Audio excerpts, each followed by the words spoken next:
आज की कहानी डॉक्टर अनुराग और डॉक्टर सपना की है। दोनों बहुत ही जबरदस्त डॉक्टर थे।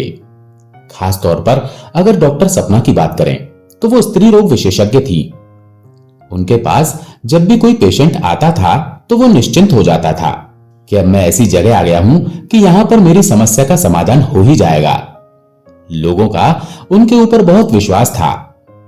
वहीं डॉक्टर सपना के पति डॉक्टर अनुराग एक नेफ्रोलॉजिस्ट थे। आपको बता दें कि किडनी विशेषज्ञ को नेफ्रोलॉजिस्ट कहा जाता है। वो भी अपने क्षेत्र के एक माने हुए डॉक्टर थे। अच्छा, एक चीज आप में से कई लोगों ने महसूस की होगी कि कुछ डॉक्टर्स ऐसे होते हैं जिन्हें बस आप एक बार देख लेते हैं तो ऐसा लगता है कि हमारी आधी समस्याएं दूर हो गई। उनको देखकर ही बुखार छूमंतर हो जाता है। ये दोनों भी उसी तरह के थे कि वास्तव में इनके पास जो भी पेशेंट आता था उसकी आधी समस्या, उसकी आधी बीमारी तो उन्हें देखकर ही दूर हो जाती थी। वो इतनी प्यार से बात करते थे। वैसे सभी डॉक्टर प्यार से बात करते हैं, लेकिन किसी किसी को आप मन से खुलकर अपनी समस्या बता सकते हैं और वो जो कहते हैं वो बात आपको उचित लगती है, समझ आती है, आप उन पर विश्वास करते हैं। ईश्वर का दूसरा नाम होता है डॉक्टर। डॉक्टर वास्तव में भगवान का दूसरा रूप होते हैं। वो हमेशा आपके लिए हाजिर रहते हैं। कभी भी आपको जरूरत पड़ जाए, रात दोपहर दिन शाम, उन्हें वास्तव में अपनी कोई भी सहूलियत से ज्यादा आपकी फिक्र होती है। तो जब ये दोनों इतने ही प्यारे हैं, इतने ही सज्जन हैं, तो इनके घर में समस्या ने कैसे घर कर लिया? दरअसल उन दोनों की एक बिटिया थी। वो 3 साल की हो चुकी थी। जब से बिटिया का जन्म हुआ था, दोनों ही पति पत्नी बहुत खुश थे। जिस दिन से वो उनकी जिंदगी में आई थी, उसके बाद से उनके पास खुशियां झोली भर के आ रही थी। वो हमेशा ईश्वर के सामने नतमस्तक होते थे, उनका आदर सम्मान करते थे और फिर अपने अपने ऑफिस, अपने अपने क्लिनिक चले जाते थे। बिटिया जब 3 साल की हुई तब उनको समझ में आया कि उनकी बच्ची सामान्य बच्चों की तरह नहीं थी। 3 साल की होने के बावजूद भी वो 1 साल के बच्चों जैसी थी। वो अभी ढंग से चल नहीं पाती थी। अब उनकी चिंताएं थोड़ी बढ़ती जा रही थी। उन्हें वास्तव में समझ नहीं आ रहा था कि ऐसा कैसे हो सकता है। धीरे धीरे समय बीता और अब गुड़िया 7 साल की हो गई थी। वो बड़ी तो हो गई थी, लेकिन अभी दिमाग उतना विकसित नहीं हुआ था। वो आज भी बच्चों वाली हरकतें ही कर रही थी। बच्चों की तरह उठना बैठना, खाना पीना सब बच्चों की तरह ही था। 7 साल का बच्चा भी छोटा ही होता है, लेकिन 1 साल के बच्चे और 7 साल के बच्चे में फर्क होता है। उन्होंने काफी और डॉक्टरों से संपर्क किया, पर कोई फायदा नहीं हुआ। अब गुड़िया 13 साल की हो गई थी और अब भी वो सही से चल नहीं पा रही थी। उसके कदम जमीन पर ऐसे पड़ रहे थे जैसे कोई चलना सीख रहा हो। दोनों पैर स्वस्थ थे, लेकिन चलने में असमर्थ थे। माता पिता की परेशानी बढ़ रही थी। उन्होंने कई डॉक्टरों से इस विषय में कंसल्ट करना शुरू कर दिया। सभी ने रिपोर्ट्स वगैरह देखी और हर किसी ने यही कहा कि अभी तक ये बात समझ नहीं आ रही है कि जैसे जैसे इसकी उम्र बढ़ रही है, इसके दिमाग की सोचने की शक्ति घट रही है। किसी को भी समझ में नहीं आ रहा था कि आखिर बीमारी क्या है। उसके बाद उन्होंने विदेश में डॉक्टर से कंसल्ट किया। विदेश में कहा गया कि आप तकरीबन 3 महीने का एक ट्रीटमेंट होता है, उसके लिए आपको बच्चे के साथ यहां रहना पड़ेगा। बच्चे के ठीक होने की संभावना 98% है। दोनों ने इस बात में बिल्कुल देर नहीं लगाई और अपनी बिटिया को लेकर वहां चले गए। 3 महीने का समय इन दोनों ने अपनी बिटिया के नाम कर दिया। 3 महीने तक उन्होंने कोई भी अपॉइंटमेंट नहीं लिया। 3 महीने बीत जाते हैं, लेकिन समस्या वहीं की वही थी। कोई भी परिवर्तन नहीं हुआ। लेकिन आज उन्हें एक ऐसा पर्चा मिला, एक ऐसी रिपोर्ट जिस पर साफ लिखा था कि ये पूरी जिंदगी के लिए अब ऐसी ही रहने वाली है। इसके दिमाग का विस्तार नहीं हो सकता। अभी तो ये थोड़ा बहुत चल लेती है, लेकिन आगे चलकर ये भी बंद हो जाएगा। हाथों की मूवमेंट भी बंद हो जाएगी और फिर एक समय ऐसा आएगा जब ये सांस लेना भी भूल जाएगी। माता पिता की आंखों में आंसू आ गए। दोनों परेशान थे, चिंतित थे कि हमारी तो दुनिया ही खत्म हो गई। लेकिन फिर भी वो अपना मन पक्का करके गुड़िया के सामने आते हैं, उससे बहुत हंसी मजाक करते हैं, गुड़िया को खुश करने की कोशिश करते हैं। वो अपनी तरफ से बिटिया को खुश रखने की कोशिश करते थे, ऐसे ही धीरे धीरे समय बीत रहा था और बिटिया अब 15 साल की हो गई थी और वास्तव में उस रिपोर्ट पर लिखी बात अब धीरे धीरे सच होती जा रही थी। अब वो एक पैर से बहुत लड़खड़ाकर चल रही थी। अब उन दोनों डॉक्टर पति पत्नी की मनोदशा भी बदल गई थी। वो बहुत परेशान थे। जहां पहले वो बड़े उत्साह के साथ पेशेंट से मिलते थे, वहीं अब वो खुद डिप्रेशन में थे। डॉक्टर सपना अपने पेशेंट के सामने बात करते करते कभी भी रोने लग जाती थी और डॉक्टर अनुराग भी पेशेंट से बात करते करते अक्सर उदास हो जाते थे। उनके पेशेंट उन्हें दिलासा देते थे कि सब ठीक हो जाएगा। समझ नहीं आ रहा था कि क्या करें। दोस्तों, विज्ञान की बहुत बड़ी अहमियत होती है, लेकिन उसके आगे भी दुनिया है जिसने सृष्टि को रचा है। खैर, वो दोनों बहुत परेशान रहने लगे थे।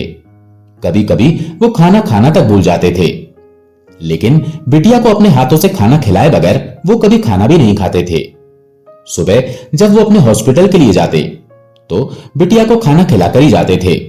अब इसे बिटिया के लिए लाड़ कहिए, प्यार कहिए या मजबूरी कहिए, उन्हें ये करना ही पड़ता था, क्योंकि अब वो बिटिया अपने हाथों से भी असमर्थ होती जा रही थी। उसके हाथों में अब उतनी भी जान नहीं थी कि वो अपना निवाला उठाकर अपने मुंह तक ले आए। उनके घर में डोमेस्टिक हेल्पर एक दीदी थी जो उनकी मदद करती थी। वो पूरे दिन उस बिटिया के साथ रहती थी, उसके साथ खेलती थी, बातें करती थी। जो भी वो कहना चाहती थी वो दीदी झट से समझ जाती थी। ये मानिए कि बिटिया के लिए वो मां का दूसरा रूप ही थी। वो भी अक्सर डॉक्टर सपना से बात करते करते भावुक हो जाती थी। वो कहती कि आप पूरी दुनिया को खुशियां देती हो और आपके घर में ये परेशानी कैसे आ गई। मैं सच में बहुत ज्यादा परेशान होती हूं इस चीज को देखकर। आप दोनों कितने अच्छे हो, भगवान ने बहुत गलत किया है। इस बात पर डॉक्टर अनुराग ने कहा, भगवान ने कुछ गलत नहीं किया, ये हमारी किस्मत में था। हम भगवान के सामने अपनी अरदास तो लगा सकते हैं, लेकिन करते वो कुछ नहीं है। अगर करना ही होता तो क्या तुम्हारी भाभी जी ने कभी किसी भी ईश्वर को नाराज किया है, या कभी मैंने नाराज किया है? क्या हमने उनके आगे हाथ नहीं जोड़े? अरे, ये सब मजाक की बातें होती हैं, अपने दिल को तसल्ली देने वाली बात होती है। आपने हॉस्पिटल्स में बड़े बड़े ऐसे रूम देखे होंगे जो कि पूजा घर होता है। वहां जाकर आप अपने भगवान से, अपने इष्ट से दुआ मांगते हैं। क्या भगवान ऑपरेशन करते हैं? ऑपरेशन थिएटर्स में डॉक्टर्स होते हैं। तो आप अपने मन से यह बात निकाल दो कि कोई चमत्कार होगा। कोई भगवान कुछ नहीं करता। अगर हम नहीं करेंगे तो कोई नहीं करेगा। आज उनके शब्दों में कड़वाहट और घमंड था कि मैं बहुत बड़ा हूं या डॉक्टर्स बहुत बड़े हैं। डॉक्टर अनुराग की बात सुनकर उस दीदी ने कुछ नहीं कहा। वो बस अपने आंसू पोंछकर किचन में चली गई। वो सभी के लिए खाना बनाती है और रोती रोती बस घर के लिए चली जाती है। वो सोच रही थी कि आज मालिक परेशान है। डॉक्टर सपना अपनी बिटिया को खाना खिला रही थी। अब स्थिति ये थी कि उनकी बिटिया कभी कभी रोटी को चबाना भी बीच बीच में भूल जाती थी। विदेश में भी उन्हें कहा गया था कि एक ऐसा वक्त आएगा कि ये सांस लेना भी भूल सकती है, तो वो समय कहीं ये ना हो। ये सोचकर डॉक्टर सपना बार बार घबरा जाती थी। एक दिन की बात है, डॉक्टर सपना अपने क्लिनिक में अपने पेशेंट से मिल रही थी। तभी फूल बेचने एक बूढ़ी अम्मा आती हैं। उनके पास गुलाब के कुछ फूल थे और वो सीधा उनके क्लिनिक में आ गई। उन्हें बाहर रोका गया कि आप ऐसे अंदर नहीं जा सकती। बूढ़ी अम्मा ने कहा, मुझे डॉक्टर बिटिया से मिलना है। उससे पूछा गया, क्या काम है? तो अम्मा ने कहा, मुझे फूल देने हैं। बहुत समय हो गया, मैंने बिटिया से बात नहीं की है। अम्मा अंदर जाने की जिद करने लगी। जब ये शोर डॉक्टर सपना ने सुना तो उन्होंने बूढ़ी अम्मा को अंदर आने को कहा। अंदर आते ही अम्मा ने पूछा, कैसी है बिटिया? मैं ठीक हूं, आप कैसे हो? तू ठीक तो नहीं है, बहुत परेशान दिख रही है। मैं तेरे से 3-4 साल पहले मिली थी और आज मिली हूं, लेकिन तूने मुझसे बात ऐसे करी जैसे हम रोज मिलते हैं।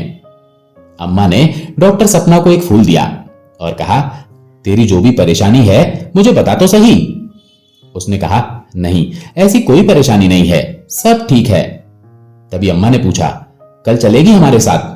हम सब जा रहे हैं और अगर सब सही समय पर हुआ तो शाम तक वापस भी आ जाएंगे। डॉक्टर सपना ने पूछा, कहां जा रहे हो और मुझसे आप ऐसे क्यों पूछ रहे हो? मैं समझी नहीं। उन्होंने कहा, हम जा रहे हैं राजस्थान। खाटू श्याम दरबार और बाबा श्याम से जो मांगते हो मिल जाता है। तू यकीन नहीं मानेगी, मैंने बाबा श्याम से अरदास लगाई थी कि ये जो फूलों का छोटा सा व्यापार करती हूं, सुबह से लेकर रात तक 200 फूल बेच देती हूं। ये उन्हीं की मर्जी से हो रहा है, वरना पूरे दिन में मेरे सिर्फ 5 या 10 फूल बिकते थे। मैंने उनसे खुशी खुशी में बोला था कि मुझे कम से कम 200-300 फूल बेचने का पूरे दिन का काम मिल जाए, और अब ऐसा हो जाता है। ये थोड़े से ही फूल बचे हैं। डॉक्टर सपना ने उनकी आस्था देखी और कहा कि अच्छी बात है अम्मा, आप लोग हो आओ, मैं नहीं जा पाऊंगी, मेरे पास यहां काम बहुत है। यह सुनकर अम्मा ने कहा, बात सिर्फ फूलों की नहीं है, तुमने जो उनसे अरदास लगा दी, जो बाबा से कह दिया, वो हो जाता है। यह कोई साधारण मंदिर नहीं है, खाटू श्याम बाबा एक चमत्कारी बाबा हैं। अम्मा ने बताया कि मेरे पड़ोस में एक परिवार रहता है, उनके बच्चे ने मोटरसाइकिल मांगी थी और कम से कम उन्हें 5 या 6 साल लगने थे अभी पैसा कमा के मोटरसाइकिल लेने में। उसकी मोटरसाइकिल आ गई है। वो जिस कंपनी में नौकरी करता है, वहां से उसे मोटरसाइकिल मिली है। क्या यह चमत्कार नहीं है? डॉक्टर सपना हंसने लगती है और कहती हैं, हाँ अम्मा, चमत्कार तो है। उनको मोटरसाइकिल मिल गई, आपको गुलाब के फूलों का काम मिल गया। लेकिन अम्मा, मेरी समस्या थोड़ी बड़ी है। मेरी बिटिया मेरा साथ छोड़ रही है और मैं रोज उसे धीरे धीरे दूर होते हुए देख रही हूं। क्या कहोगे अब? स्कूल नहीं जा पाई क्योंकि स्कूल के शुरुआती सालों में उसका मजाक सा बन गया था, और अब उसकी स्थिति ऐसी है ही नहीं कि मैं उसे स्कूल भेज पाऊं। जितना सभी बच्चे इस उम्र तक जानते हैं, पढ़ते हैं, उतना मैं उसे पढ़ाती हूं। वो अलग बात है कि वो पढ़ नहीं पाती। और क्या कहूं मैं आपके खाटू श्याम बाबा से जाकर, वो बिटिया को ठीक कर देंगे? तो अम्मा ने सारे फूल उनकी टेबल पर रख दिए और कहा, यह तो बहुत छोटी सी बात है, वो तो यूं ही ठीक कर देंगे। अब तू मेरे साथ चलेगी। अम्मा ने बहुत ज्यादा जिद की, पर डॉक्टर सपना ने मना कर दिया कि अम्मा, मैं नहीं जा सकती, आप मेरी बात को समझिए, यहां लोगों को मेरी ज्यादा जरूरत है। इन सभी को छोड़कर मैं ईश्वर के दर्शन करने चली जाऊं, ऐसा नहीं हो पाएगा, मैं माफी चाहूंगी। उन्होंने मना कर दिया। घर पहुंचने के बाद डॉक्टर सपना ने अपने पति डॉक्टर अनुराग को सारी बात बताई। वो बोलते हैं कि तुम कहां किन बातों में आ रही हो, ये हम स्वीकार कर चुके हैं कि इसका अब कोई इलाज नहीं है, ये सही नहीं हो सकती। क्यों तुम अपना माइंड डाइवर्ट कर रही हो? अपने पेशेंट्स पर ध्यान दो, उनको तुम्हारी ज्यादा जरूरत है। इन सब फालतू के चक्करों में मत पड़ो, तुम एक डॉक्टर हो। यह सुनकर डॉक्टर सपना ने कहा, हां डॉक्टर तो हूं, लेकिन पहले एक मां हूं। अगले दिन की बात है, वो अपने क्लिनिक पर पहुंची तो वो अम्मा जी फिर से आ गईं। आज अम्मा के पास फूल नहीं थे क्योंकि सारे फूल वो बेचकर आ चुकी थी। वे कहती हैं कि तुमने मना कर दिया तो सभी का जाना कैंसिल हो गया। आज बस गई ही नहीं, मैं तो बस यही बताने आई थी। तो डॉक्टर सपना हंसने लगी और बोली, अरे मेरी वजह से आप लोगों का प्लान कैंसिल हो गया? ओहो अम्मा, अगर आपको जाना है तो बाहर हमारी गाड़ी है, वहां हमारा ड्राइवर है, आप उनके साथ चले जाओ। तो अम्मा ने कहा, अच्छा मुझे इतनी बड़ी गाड़ी में बिठाएगी, मैं डर जाऊंगी, तू भी चल मेरे साथ।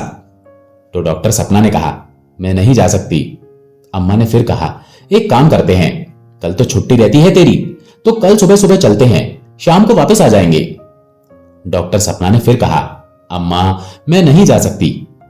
यह सुनकर अम्मा ने एक बात कही जिसकी वजह से वो सोच में पड़ गई। अम्मा ने कहा कि मैं ऐसी पहली मां देख रही हूं जिसको पता है कि वो अपनी बिटिया को बचा सकती है, लेकिन वो बचाना नहीं चाहती। यह सुनकर उनके पैरों के नीचे से जमीन निकल गई। डॉक्टर सपना एकदम से बोली, अम्मा आपने ये क्या बोला? अम्मा ने कहा, बिटिया मैं जानती हूं वो तेरी बिटिया को ठीक कर सकता है, उसके बाद भी तू नहीं जा रही है, कैसी मां है तू? और अम्मा ये बोलकर चली गईं। अब वो जब अपने घर पहुंची तो रात में उन्हें नींद नहीं आ रही थी। बार बार अम्मा की वो बात याद आ रही थी। तभी रात के करीब 12 बजे किसी और डॉक्टर का उनके पास कॉल आता है, और वो भी स्त्री रोग विशेषज्ञ थी। उन्होंने फोन पर कहा कि मुझे वैसे पूछना नहीं चाहिए था, लेकिन मैं जानती हूं तुम्हारे घर की जो अभी प्रॉब्लम है, लेकिन हम सब कल खाटू श्याम दरबार जा रहे हैं, क्या तुम भी चलोगी?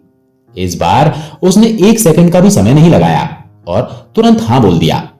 सामने से जिस डॉक्टर का फोन था उसने डॉक्टर सपना से पूछा, क्या आप पहले कभी वहां जा चुकी हो? क्योंकि आपने एकदम से हाँ बोल दिया। अभी तक मैंने जिससे भी पूछा वो सभी यही पूछ रहे थे कि मंदिर कहाँ है, कैसे जाना है। तो डॉक्टर सपना ने बताया कि नहीं, मैं वहां कभी नहीं गई। तो डॉक्टर सपना ने कहा, पता नहीं कैसे पर मेरे मुंह से सीधे हाँ निकल गया। अगले दिन का कार्यक्रम तय होता है। डॉक्टर सपना अपने पति को बोलती है कि हमारा कुछ ट्रिप है तो हम रात तक वापस आएंगे। वो अपनी बिटिया को भी साथ लेती है और वो दीदी भी साथ थी जो बिटिया की देखभाल करती थी। तकरीबन 3-4 गाड़ियां जा रही थी और सभी डॉक्टर थे। वो सभी बाबा के दरबार में पहुंचते हैं। उन्हें यह तक पता नहीं था कि अरदास कैसे लगानी है, क्या बोलना है, जय श्री श्याम बोलना है, यह भी नहीं पता था। लेकिन जब आप बाबा के सामने आते हैं ना तो बहुत सारी चीजें अपने आप होने लग जाती हैं। वो जो बिटिया थी वो व्हील चेयर पर थी। वो अपनी मां से काफी दूर थी। मां लाइन में लगी हुई थी। तभी बिटिया ने आवाज लगाई, मम्मा। जैसे ही डॉक्टर सपना ने ये आवाज सुनी वो पलट गई। वो लाइन में से सभी को पार करती हुई बाहर आती है और कहती है, बेटा दोबारा बोल। तो बिटिया बोली, मम्मा भूख लगी है। आप चमत्कार देखिए, अभी वो बाबा के सामने पहुंची नहीं थी और ये 1.5 साल से बोल नहीं पा रही थी। यहां आते ही उसके मुंह से शब्द निकल पड़े, मम्मा भूख लगी है। डॉक्टर सपना ये देखकर भावुक हो गई और उनकी आंखों से आंसू बहने लगे। और कमाल की बात देखिए, इनको देखते ही अम्मा की आवाज आई। ये वही बूढ़ी अम्मा थी। अरे मेरी डॉक्टर बिटिया भी आई है, यहां तो हमारी गुड़िया भी आई है। वो उन्हें देखकर खुश हो गई। अम्मा ने बिटिया के हाथ में कुछ फूल दे दिए, जिसे देखकर बिटिया बहुत खुश हो रही थी।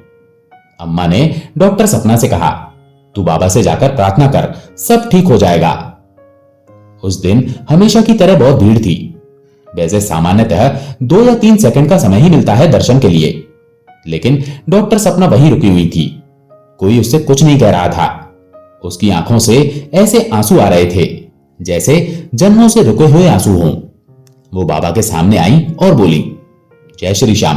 बाबा मैं और कुछ नहीं चाहती, जो मेरी बिटिया की सारी समस्याएं हैं वो मुझ पर आ जाएं, बस ये स्वस्थ हो जाए। मैं अपनी आंख से ये सब नहीं देख पा रही। मैंने सुना है चमत्कार होते हैं, क्या मैं भी देख पाऊंगी चमत्कार? जय श्री श्याम। और वो वहां से चल दी। वो अपनी बिटिया के पास आती है तो बिटिया बोलती है, फोटो बाबा फोटो। तो वो कहती हैं, ठीक है, हम बाबा की एक बहुत प्यारी सी फोटो लेते हैं। वो मंदिर से बाहर आई और बाजार से बहुत प्यारी सी बाबा श्याम की एक बड़ी सी फोटो ली। वो बहुत सुंदर, बहुत प्यारी फोटो थी और ये फोटो गुड़िया ने अपने पास रख लिया। और वो जो फूल उसके हाथ में थे जो बूढ़ी अम्मा ने दिए थे, गलती से उन फूलों की पंखुड़ियां बिटिया के हाथ से टूटकर बाबा की तस्वीर पर गिर गईं। ये कैसे हुआ किसी को नहीं पता, पर वो फूल की पत्तियां बाबा पर अपने आप अर्पण हो गई। बाबा ने उसकी सुन ली। वो जैसे ही गाड़ी तक आए तो बिटिया व्हील चेयर से खुद ही खड़े होने की कोशिश करने लगी। मां इधर, मां इधर। अब ये देखकर डॉक्टर सपना के हाथ पैर फूल गए। दीदी भी हैरान थी कि पता नहीं कब से इसके हाथ सीधे थे। ये खाना तक नहीं खा सकती और आज ये व्हील चेयर से इस तरह से हाथ लगाकर खड़ी हो रही है। वो सोचने लगी, ये कुछ ज्यादा जल्दी नहीं हो रहा, ऐसा थोड़ी ना होता है। साइंस इस बात को कहां मानती है। भगवान चमत्कार करते होंगे लेकिन कम से कम 10-15 साल तो लगते होंगे। यहां तो 10 मिनट भी नहीं लग रहे। उस गुड़िया की मां ने उसे गाड़ी में बिठाया और उनके आंसू लगातार बह रहे थे। उनके साथ जो मित्र आई थी उसने कहा, सब ठीक हो जाएगा, और वो इस चीज पर ज्यादा ध्यान नहीं दे रही थी। लेकिन मां को पता था कि बिटिया क्या क्या कर सकती है, क्या नहीं कर सकती। ये निवाला हाथ से बनाकर रोटी तोड़ नहीं सकती, लेकिन आज ये अपने आप दोनों हाथों को हैंडल पर रखकर खड़ी होने की कोशिश कर रही है। अब ये घर आते हैं और बाबा श्याम की तस्वीर उनके पास थी। डॉक्टर साहब ये देखकर पूछते हैं कि आप लोग कहां गए थे।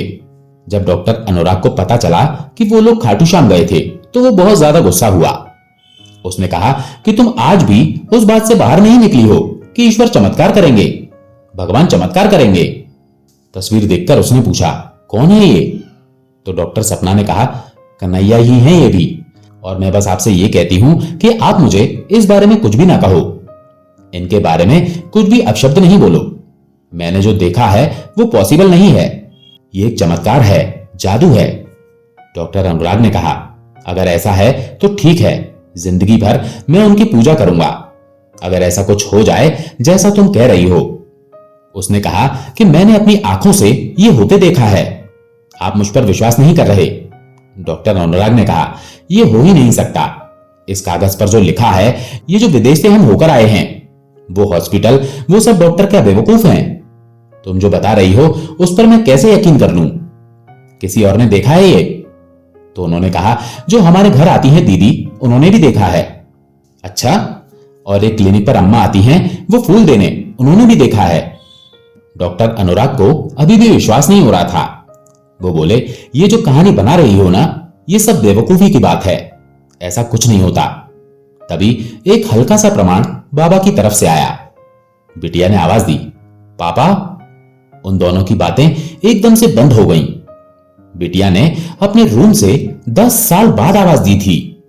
वो भागते भागते उसके पास गए और उसके सिराने बैठ गए। डॉक्टर अनुराग ने पूछा, बेटा आवाज दी थी? तो बिटिया बोली, टीवी टीवी। वो बस कुछ शब्द बोल रही थी कि बाकी आप समझ लो, पहचान लो। वो टीवी चलाते हैं, जिसे देखकर बिटिया हंसने लगी और वो दोनों ये देखकर भाव विभोर होकर रोने लगे। आंसू पोंछते पोंछते डॉक्टर अनुराग ने कहा, कहां है ये बाबा का दरबार?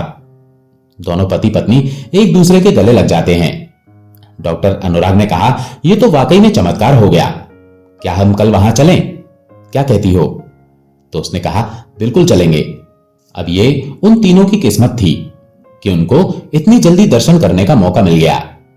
अब डॉक्टर साहब ने भी अरदास लगाई और जो गुड़िया है वो धीरे धीरे बोलना शुरू कर चुकी थी। एक हफ्ता बीता और सिर्फ एक हफ्ते में उसने व्हील चेयर छोड़ दी। दूसरे हफ्ते उसने बोलना शुरू कर दिया। तीसरे हफ्ते उसने धीरे धीरे सुर पकड़ने शुरू कर दिए, यानी गाना गाना शुरू कर दिया। यह बात कल्पना से परे थी कि जिस लड़की की रिपोर्ट में यह लिखा हो कि वो सांस लेना भी भूल जाएगी, वो गाना भी गाएगी। वो चौथे हफ्ते यानी महीने भर में किचन में अपनी मां के साथ खड़ी हुई थी और उनसे कुछ बातें कर रही थी। 4 हफ्ते पहले ये कौन थी और आज कौन है? आज वो मां के साथ कंधे से कंधा लगाए खड़ी थी। अपने पापा को सुबह खुद अपनी रिक्वायरमेंट बता देती थी कि मुझे ये चाहिए, ये कलर चाहिए, और जिनकी वजह से उनके जीवन में खुशियां आई थी, उनका तो अब दामन छूटता नहीं था। हर महीने में एक बार खाटू श्याम बाबा के दर्शन करने जरूर जाते थे, भले ही आंधी तूफान बरसात या कितना ही नुकसान और फायदा हो रहा हो। बाबा श्याम को देखे बिना अब वो रहते ही नहीं थे। अब उनकी गाड़ी में भी बाबा श्याम थे, क्लिनिक में भी बाबा श्याम थे और घर और दिल में तो थे ही। अब वो बिटिया की बीमारी धीरे धीरे धीरे धीरे दूर होती जा रही थी। वो जो एक बीमारी थी जिसमें दिमाग काम नहीं कर रहा था, उसका बच्चों वाला दिमाग रह गया था। वही बिटिया अपने एरिया में एक शतरंज प्रतियोगिता जीत जाती है, जिसमें तकरीबन 50 लोगों ने भाग लिया था। देखिए, शतरंज एक ऐसा खेल है जिसमें आपको बहुत आगे तक की योजना बना के चाल चलनी पड़ती है। तो वो लड़की एक ऐसा खेल कैसे जीत सकती है जिसका दिमाग उसको ये तक नहीं बता पाएगा कि आगे चलकर ये सांस ले पाएगी। उसके मां बाप बहुत ज्यादा खुश थे। अब वो बिटिया पढ़ाई भी कर रही है और एक सामान्य जीवन जी रही है। दोस्तों, अगर विश्वास हो तो ऐसे चमत्कार संभव हैं। आशा है ये कहानी आपको पसंद आई होगी। अगर पसंद आई हो तो वीडियो को लाइक करके कमेंट में जय श्री श्याम जरूर लिखें। जय श्री श्याम।